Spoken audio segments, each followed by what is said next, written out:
Alléluia. Alléluia. Ok, soyez bénis au nom de Jésus. Amen. Voilà, comme cette semaine, c'est une semaine de la gloire, de la célébration pentecostale, je veux que je puisse faire une petite introduction, c'est-à-dire un bref aperçu par rapport aux fêtes de l'Éternel. C'est-à-dire l'introduction sur les fêtes de l'Éternel. Prenons le livre d'Exode chapitre 23. Exode chapitre 23, il y a 3 versets que nous allons lire, ou alors 4 versets comme ça. À partir du 14e verset, Exode chapitre 23, à partir du verset 14. Lisons au nom de Jésus. Oh, lisons au nom de Jésus. Amen. 3 fois par année, tu célébreras des fêtes à mon honneur. Là, c'est l'Éternel qui parle. Amen. C'est l'Éternel qui parle auprès de ses enfants. 3 fois, durant toute l'année, tu pourras célébrer des fêtes à mon honneur. C'est-à-dire l'Éternel exige l'honneur, son honneur. Tu observeras la fête de pain sans levain pendant 7 jours, au temps fixé dans le mois des épis. Tu mangeras de pain sans levain, comme je t'en ai donné l'ordre, car c'est dans ces mois que tu es sorti d'Égypte. Et l'on ne se présentera point à vide devant ma face. Tu observeras la fête de la moisson, des prémices de ton travail, de ce que tu auras sémé dans les champs. Je reprends ce verset 16. Tu observeras la fête de la moisson, des prémices de ton travail, de ce que tu auras sémé dans le champ. Et la fête de la récolte à la fin de l'année, quand tu recueilleras des champs les fruits de ton travail. 3 fois par année, tous les mâles se présenteront devant le Seigneur l'Éternel. Tu n'offriras point avec du pain levé le sang de la victime sacrifiée à mon honneur.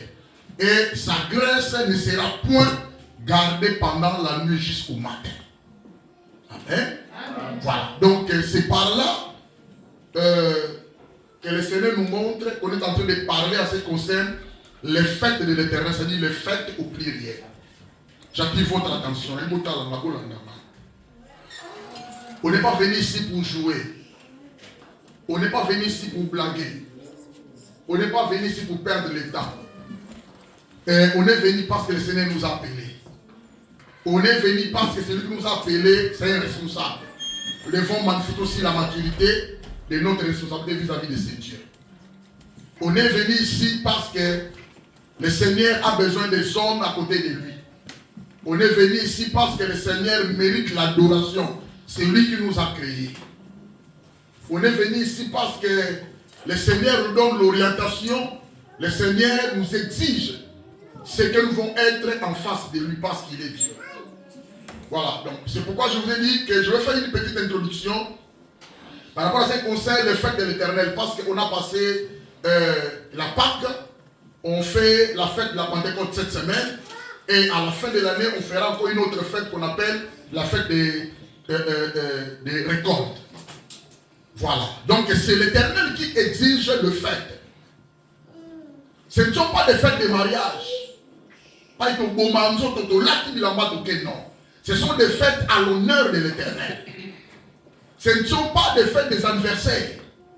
Ce ne sont pas des fêtes de kermesse, non. Mais ce sont des fêtes que l'Éternel a exigé à son peuple de lui rendre l'honneur. Les fêtes de l'Éternel. Alors, les fêtes de l'Éternel, bien aimés, c'était des jours sacrés. Quand la Bible parle des fêtes de l'Éternel, c'est l'Éternel qui a parlé. C'est l'Éternel qui exige à son peuple son honneur.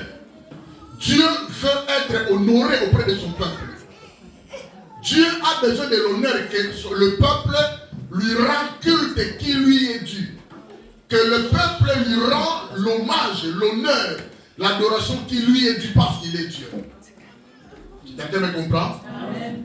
Voilà. Donc quand on parle des fêtes de l'Éternel, carrément Dieu a voulu que C'est fait de penser avec des journées qui seront bien consacrées rien que pour Dieu. Dieu n'est pas un aventurier. Dieu, c'est un responsable. Dieu, c'est quelqu'un qui a déjà résolu comment va passer sur la terre la vie de l'homme. C'était des jours sacrés. Quand on dit sacré, c'est des jours qu'on a consacrés à l'Éternel. Des jours propres pour son honneur. En réalité, tous les jours de l'année, nous avons 365 jours. Ce sont des journées consacrées à l'Éternel. Parce qu'il est Dieu, il mérite l'honneur, il mérite la gloire, il mérite la puissance parce qu'il est Dieu. Mais, c'était des jours sacrés que Dieu avait choisis. C'était des jours réservés à la célébration et à l'adoration. Les fêtes de l'Éternel étaient réservées aux jours sacrés, étaient réservées aux jours donc qu'il y ait la célébration. Je vais expliquer la célébration. Qu'il y ait l'adoration. Je vais expliquer l'adoration. Quand on parle de la célébration c'est l'action de célébrer. La célébration, c'est l'action de célébrer. C'est-à-dire, c'est l'action de louer Dieu. Quand on dit louer Dieu, cela signifie lui être reconnaissant par rapport à ce qu'il a fait de toi dans ta vie. Dieu a besoin de notre gratitude. Dieu a besoin de notre reconnaissance. Dieu a besoin que nous puissions parler, lui rendre grâce, lui rendre l'honneur, parce qu'il nous a fait du bien. Personne dans cette salle me dira, depuis que je suis né, je suis grandi, je suis ici en Europe et Dieu n'a rien fait dans ma vie. Personne. C'est-à-dire, même quand toi-même tu vas dire ça, tu vas être choqué. Non, mais Dieu a fait quelque chose pour ma vie. C'est-à-dire, quand Dieu réserve des jours comme étant des journées de fête pour son honneur, ça doit être des jours sacrés, des jours réservés pour sa célébration et des jours réservés pour son adoration. Alors la célébration, c'est l'action de célébrer, c'est-à-dire nous devons louer Dieu ces jours-là avec éclat, une louange bien manifestée avec des éclats, des acclamations, des cris de joie. Celui qui loue, il doit avoir la joie. Tu ne peux pas louer et tu es affligé. Tu ne peux pas louer, tu es en train de pleurer. Tu ne peux pas louer, bien-aimé, tu es angoissé. Quand on loue l'Éternel parce qu'il est mon compte, il est le roi, il veut voir nos cœurs dans la joie. Il veut voir nos figures dans la joie.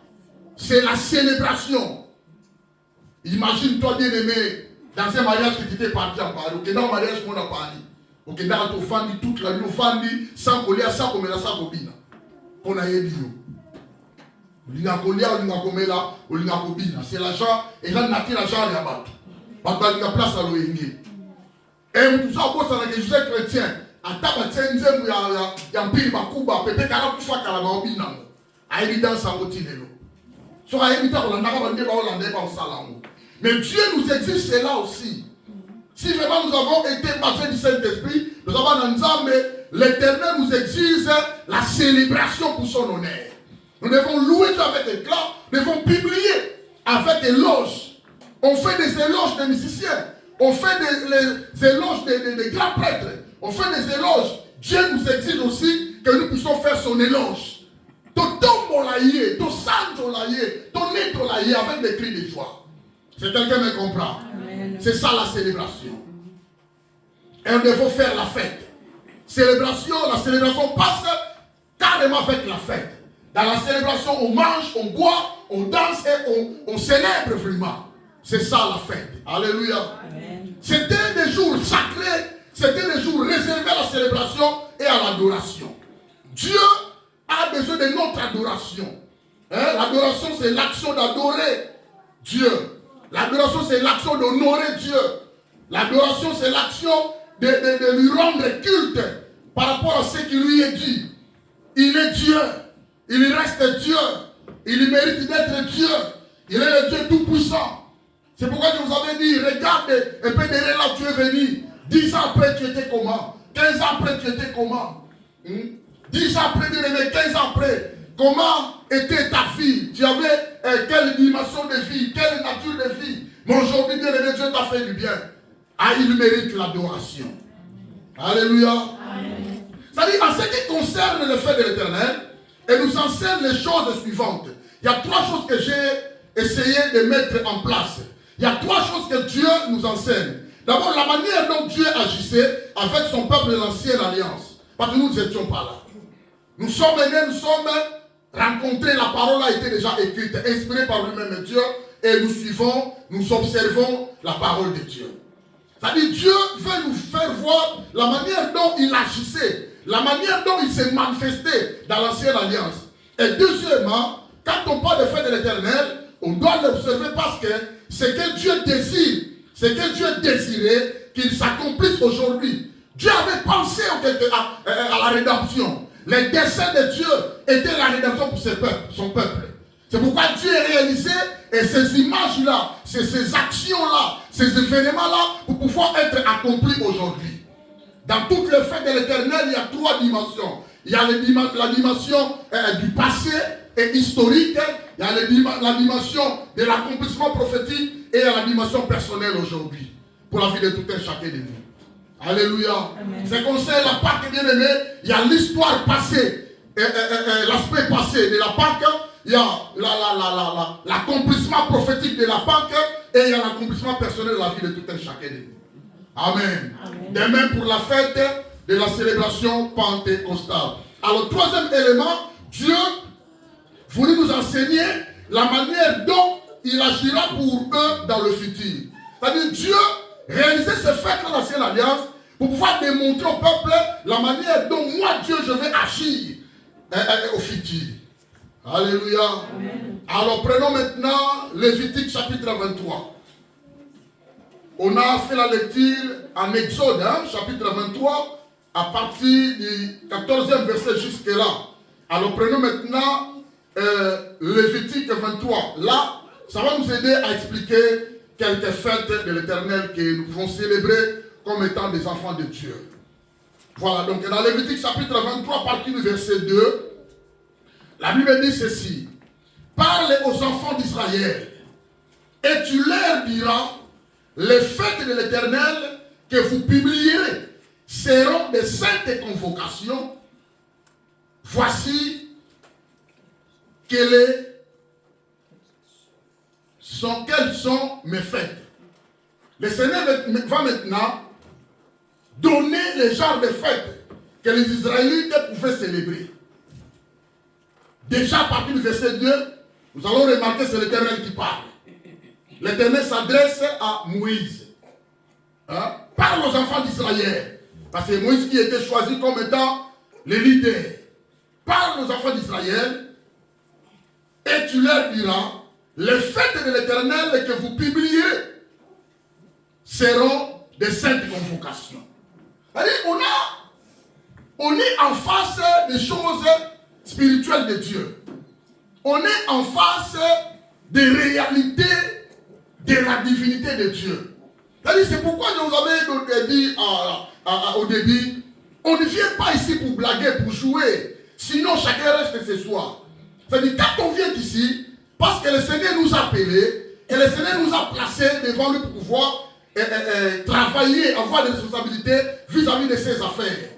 Ce sont des affaires de Dieu qui nous amènent dans ces lieux. Nous devons avoir des responsabilités entre nos mains pour pouvoir bien exécuter ce que l'Éternel est en train de nous confier comme tâche. C'est très important. Alors au verset 4, la Bible dit ceci. Voici les fêtes de l'Éternel, les saintes convocations que vous publierez à leur temps fixé. Et Dieu avait préparé cela. Chaque fête aura un temps bien fixé, bien réglé, bien accompli. Et ce sont des fêtes qui vont manifester leurs accomplissements dans la nouvelle alliance. C'est-à-dire au temps de l'Église. Amen.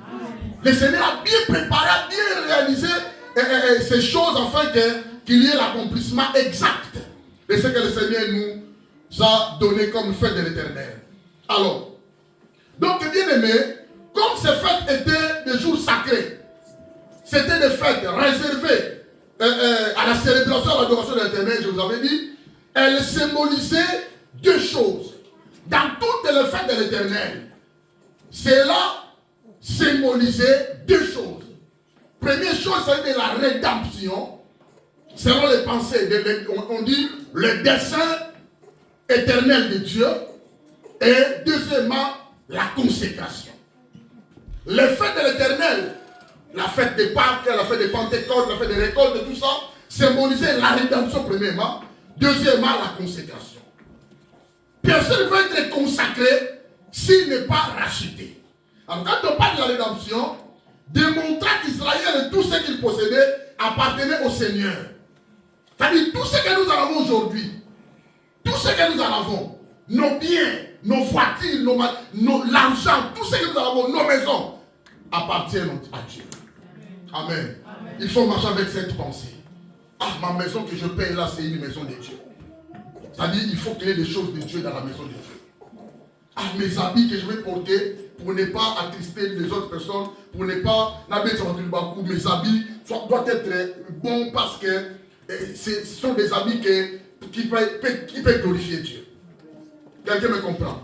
C'est-à-dire que tu dois penser à ce que tu es là pour la gloire de Dieu. Tu n'as pas été fait pour ignorer Dieu, mais tu as été créé, tu es l'ouvrage de main de Dieu pour sa gloire. C'est-à-dire que les Israélites devaient penser que tout ce que nous en avons, tout ce qui nous appartient, appartiennent davantage à Dieu. Amen. Amen. C'est pourquoi les raisons de fête, il y a deux choses. La rédemption et la consécration totale. La rédemption, c'est le rachat. La rédemption, c'est la délivrance. La rédemption, c'est l'action de racheter. C'est l'action de délivrer quelqu'un. Mais dans notre temps, l'accomplissement a été réalisé. Il y avait quelqu'un qui a payé le prix. Un rédempteur, c'est celui qui fait la rédemption. Tu ne peux pas faire la rédemption si tu n'es pas la force de le faire. Si tu n'as pas le moyen de le faire. Alors celui qui a fait la rédemption pour nous, il avait des moyens. Il avait des moyens à réaliser. Alléluia, s'il la croit. Le Seigneur a payé un prix que personne ne peut payer sur cette terre. Alléluia. Nous avons été rachetés très cher. Il a versé son sang, il a donné sa vie, il a donné son corps en offrande, s'il la croit, afin que nous soyons rachetés. Il nous a délivrés de la puissance de la loi du péché et de la mort. Il nous a donné sa vie, bien-aimée. Alléluia. Une qualité d'une vie dont personne ne peut ôter dans ta vie. Alléluia. Amen. Quand la rédemption sera réalisée, il faudrait maintenant le peuple se consacre à l'Éternel. Parce que tu appartiens au Seigneur, tu dois te consacrer au Seigneur. Il s'agit de la consécration. La consécration, bien aimé, c'est l'action de consacrer, c'est-à-dire dédié à Dieu. Dieu veut nous voir se consacrer dans sa présence. La consécration totale dans la présence de Dieu. La consécration totale dans la prière. La consécration totale dans la parole de Dieu. La consécration totale dans la sanctification de Dieu. C'est-à-dire, nous devons nous dédier à Dieu, totalement s'abandonner à Dieu. C'est ce que Dieu fait de nous. Alléluia. C'est quelqu'un me comprend. Amen. Dieu nous exige la consécration comme étant ses enfants. Voilà. Donc, bien aimé, c'est là. Donc, c'est réalisé parce que Dieu avait besoin de récupérer un peuple qui lui appartenait.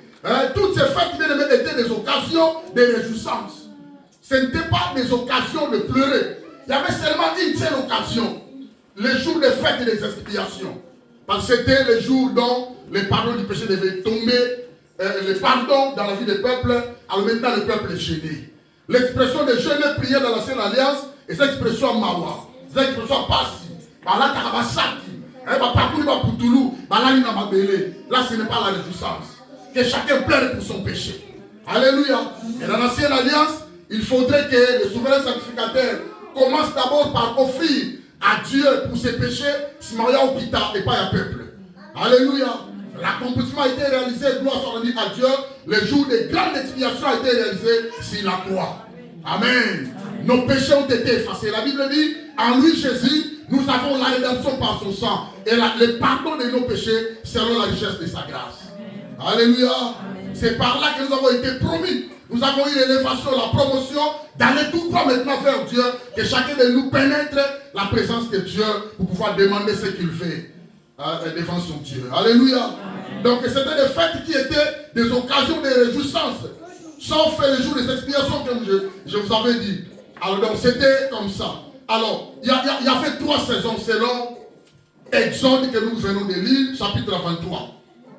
La Bible dit 3 fois par année. 3 fois par année, tu célébreras des fêtes à mon honneur.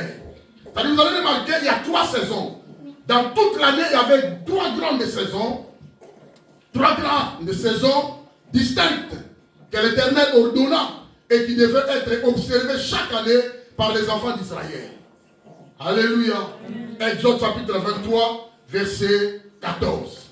Alors c'est par là que nous allons voir maintenant quelques fêtes de l'Éternel et je vais pointer la fête que nous avons, la fête pentecostale. Il s'agit de 3 fêtes.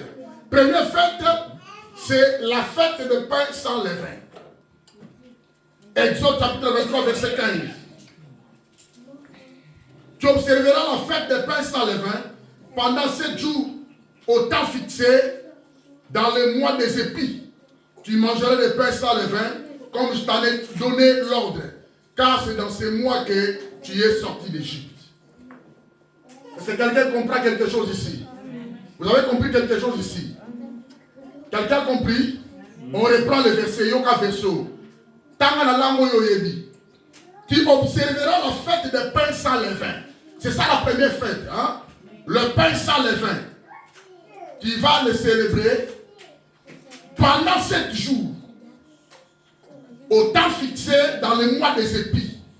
Tu mangeras des pains sans levain comme je t'en ai donné l'ordre. Hein? Comme je t'en ai donné l'ordre. Car c'est dans ces mois que tu es sorti d'Égypte. C'est-à-dire, l'Éternel veut que ce peuple pense à ce que l'Éternel les a fait. Comment il les a délivrés en Égypte. Ils étaient sous Pharaon pendant plus de 430 ans d'esclavagisme. Mais l'Éternel, comme étant libérateur, il a envoyé son serviteur Moïse et le peuple était libéré. Alléluia. Alors, en souvenant de cela, vous devez célébrer l'Éternel. C'est quelqu'un compris. C'était la Pâque de l'Éternel en Égypte. Et c'est par cette Pâque que le Seigneur a fait sortir ce peuple. C'était par cette Pâque que le Seigneur a exterminé le premier-né dans tous les pays d'Égypte, des enfants, des animaux, des bêtes, pour différencier ce que le Seigneur en avait besoin. Alléluia. Donc c'est ça la fête des pains sans levain. Alors quand on parle de la fête des sans levain, c'est la fête des Pâques au temps actuel. Or, pour nous, pendant que les Juifs célébraient la fête des Pâques en Israël, c'était la même semaine que le Seigneur était crucifié. Quelqu'un me comprend? Au lieu que nous puissions fêter la fête des Juifs, Pâques juifs, tuer des animaux, non, nous célébrons ce que le Seigneur avait fait sur la croix. Le Seigneur a été crucifié, notre Pâque a été immolé. Crucifié, c'est-à-dire sacrifié sur la croix, c'est le Seigneur. C'est quelqu'un me comprend? Sauf qui peut nous tellement.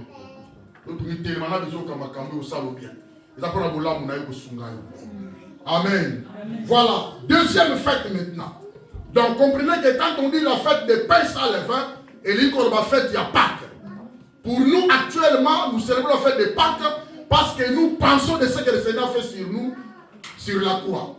Quelqu'un me comprend? Il avait pris notre place, il est allé se faire mourir, crucifié à notre place et à notre bénéfice. Il a fait couler son sang sur la croix pour pouvoir payer la justice de Dieu. La justice de Dieu, c'est un feu. La justice de Dieu coûte cher. Personne ne peut payer. La justice de Dieu exige les sangs innocents, les sangs qui n'ont pas commis les péchés. Or, dans le monde entier, personne dont son sang n'a jamais été abusé. Parce que Makila n'a dit son nioso, attends Makila m'a été condamné. C'est pourquoi il s'est incarné lui-même Dieu, parce que lui, il est parfait, il reste parfait. Il est allé mourir à notre place. Quelqu'un me comprend? Alors prenons la deuxième fête. Il s'agit de la fête de la moisson. La moisson. Il s'agit de la fête de la moisson. Verset 16, Exode, toujours 23. Tu observeras la fête de la moisson, des prémices de ton travail, de ce que tu auras semé dans le champ. Moisson. Qui peut m'expliquer la moisson? La moisson, c'est quoi? Hein? Le fait de s'aimer. La récolte de ce que tu avais sémé. Est-ce que quelqu'un comprend quelque chose? Ils vont aller célébrer la fête de ceux qu'ils ont sémé. Pas réellement ce qu'ils ont sémé, mais Dieu veut voir que ce peuple puisse comprendre que c'est moi Dieu qui vous ai donné la force de s'aimer. C'est moi Dieu qui a fait grandir votre sémence. C'est moi qui comprends les gars. La fête de la moisson, c'est la deuxième fête de l'Éternel. On peut aussi l'appeler la fête des semaines. Hein? N'oubliez pas. C'est-à-dire, en réalité, il y a 7 fêtes de l'Éternel. Mais moi, je vous donne seulement 3.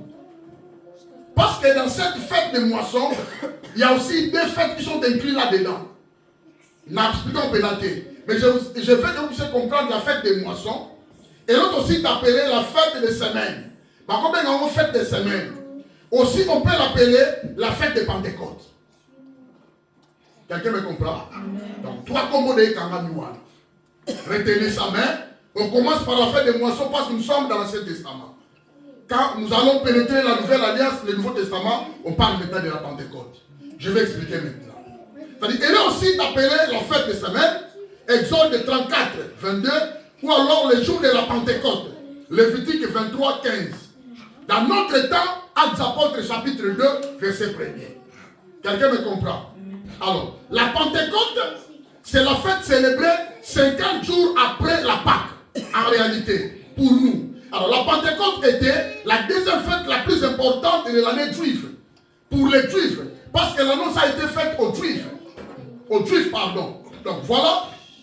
Il s'agissait de la fête de la moisson, au cours de laquelle on procédait à l'offrande des prémices de récolte à Dieu. C'est-à-dire le peuple avait sémé. Parce qu'ils étaient peuple cultivateur et peuple agricole.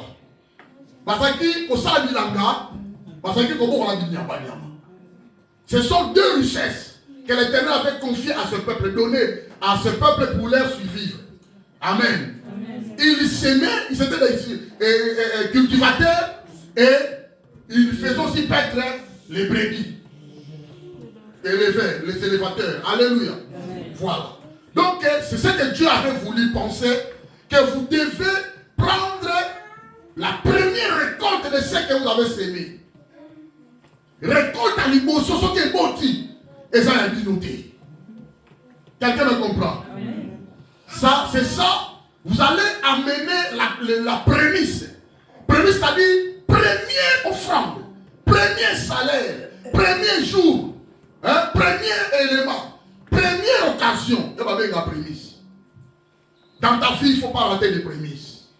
Dans ta vie, les premières occasions, il faut saisir l'opportunité. Alléluia. Amen. Dans ta vie, il ne faut pas blaguer avec des gens. Oh, il y a un thème mawa, un thème kimia, un thème peto, un thème ici pour nous aider, on ne néglige pas. Alléluia. Esprit de prémisse doit être installé et planté dans nos vies. Donc, il s'agissait de la fête de la moisson au cours de laquelle on procédait à l'offrande, c'est-à-dire ce que vous avez semé. Première récolte, ça ne vous appartient pas. C'est à Dieu. Si quelqu'un me comprend, prenez ça. Prenez ça. Première récolte. Amène ça à la maison de l'Éternel. Donne aux sacrificateurs. Alléluia. Amen. Et les sacrificateurs vont agiter. Et ça va nous, jour de la fête à Pentecôte, on doit montrer à Dieu que c'est Dieu qui nous a donné ça. Il va agiter ça. Quelqu'un me comprend? Amen. Il y a du balleté, il y a du bouchon. Ne viens pas avec la seconde, tu as mangé première prémisse, récolte, tu amènes la seconde. Non, Dieu a dit prémisse, il y a du bouchon. Quelqu'un me comprend? Amen. Ils observaient. Ils obéissaient à ça. Cela démontre que c'est un peuple qui appartenait à Dieu. Cela démontre que c'est un peuple qui obéissait à Dieu. Dieu a voulu cela. C'est-à-dire, on procédait à l'offrande de prémices de récolte de Dieu. Et Lévitique 23, 17. De la même manière, la Pentecôte, aujourd'hui, actuellement, Parce que nous célébrons la Pentecôte. La Pentecôte actuellement marque pour l'Église le début de la moisson d'âme et de Dieu dans le monde. Le jour de la Pentecôte, le premier jour de la Pentecôte, l'apôtre Pierre et d'autres apôtres se sont élevés devant la face du peuple. Prêcher la parole de Dieu, il y avait la prédication. L'apôtre Pierre a parlé. Et la Bible dit, ce peuple-là a eu un cœur vivement touché. S'adressa à l'apôtre Pierre, dit, frère, homme, que ferons-nous parce que nous avons écouté la voix de Dieu? Il va leur répondre, repentez-vous, car le royaume de Dieu aussi pour vous, la promesse a été faite pour vous, pour vos enfants, pour les temps de rafraîchissement. Amen. Amen. Mais dans l'ancienne alliance, c'était la récolte d'Ilanga. Mais pour notre temps, ce n'est pas la récolte de l'âme, mais la récolte des âmes. Combien de âmes tu as prêché cette année? Combien de âmes tu as mené à Dieu cette année? Dans nos églises actuellement, Azoyoka biloko bayoka te. Azoyoka makambo bayoka kate. Azoyoka bakomprendre comportement bamona te. Tout la musique à ça. Mais nous pouvons aussi vivre la Pentecôte chaque jour. C'est-à-dire amener des âmes à Dieu chaque jour. Selon la grâce du Saint-Esprit. Selon l'aide du Saint-Esprit. Il s'agissait de la fête de la moisson, au cours de laquelle on procédait à l'offrande des prémices des récoltes. De la même manière, la Pentecôte marque aujourd'hui à l'Église le début de la moisson d'âme et de Dieu dans le monde. Actes des Apôtres chapitre 2, verset 37 jusqu'au 41. Ils étaient 120 disciples à la chambre haute. Mais ce jour-là, quand ils ont prêché la parole de Dieu, ils sont devenus 3000 du coup par rapport à une seule prédication. Il y a aussi de l'impact de la prière persévérante. Les disciples ont persévéré dans la chambre haute en priant pendant 10 jours. Et la Bible dit qu'il y avait de l'impact. Ils étaient basés du Saint-Esprit, premièrement. Deuxièmement, ils ont gagné des âmes. 3000 âmes du coup, dans une seule prédication. Amen. Amen. Que Dieu nous fasse grâce. Amen. La fête de la récolte maintenant, c'est la troisième fête. À la fête de la récolte maintenant, verset 16 aussi, elle est aussi appelée la fête des tabernacles, ou alors la fête des huttes. On appelle ça la fête des tabernacles, ou alors la fête des huttes. Donc il y a 3 fêtes, n'oubliez pas. La fête des pains sans levain, c'est la fête des Pâques. L'année prochaine, on va t'appeler, viens, on va célébrer la Pâque. N'hésitez pas, tu as déjà écouté. Qu'on doit célébrer, et c'est que le Seigneur nous a fait cela. Deuxième fête, c'est la fête de la moisson. C'est-à-dire la fête de Pentecôte ou la fête des prémices. Quelqu'un me comprend? N'hésitez pas à ça. Quand tu entends parler, là, on est en train de célébrer la Pentecôte, sache directement que toi, tu es un chrétien, on célèbre la venue du Saint-Esprit. C'est ce que je vais t'expliquer aussi, en profondeur. Alors, troisièmement, c'est la fête des récoltes. À la fête des récoltes, c'est aussi la fête des tabernacles. C'est la fête, mais à la fin de l'année. Amen. Amen. Voilà. S'il faut parler de la Pentecôte, parce que nous voulons célébrer la Pentecôte cette semaine, la fête de la Pentecôte, des mots grecs signifie 50e. J'avais déjà expliqué. 50e, comment calculer ce 50e jour? 50e jour, c'est le jour de la Pentecôte. À compter du jour où le Seigneur était ressuscité. Quelqu'un me comprend? À compter du jour où le Seigneur était ressuscité, il a été crucifié, enseveli. 3e jour, il est ressuscité des morts. À partir de ce premier jour, il a réalisé 40 jours sur la terre. Quelqu'un me comprend? 40 jours sur la terre, et le 40e jour, au mont des Oliviers, il a manifesté son ascension à Matthieu. Quelqu'un me comprend? Donc, bref, il y a 50 jours dans le quoi qui. Nan n'a pas belé. Le 50e jour, à quel autre? À Zungi. Quelqu'un me comprend? Il avait maintenant laissé la promesse.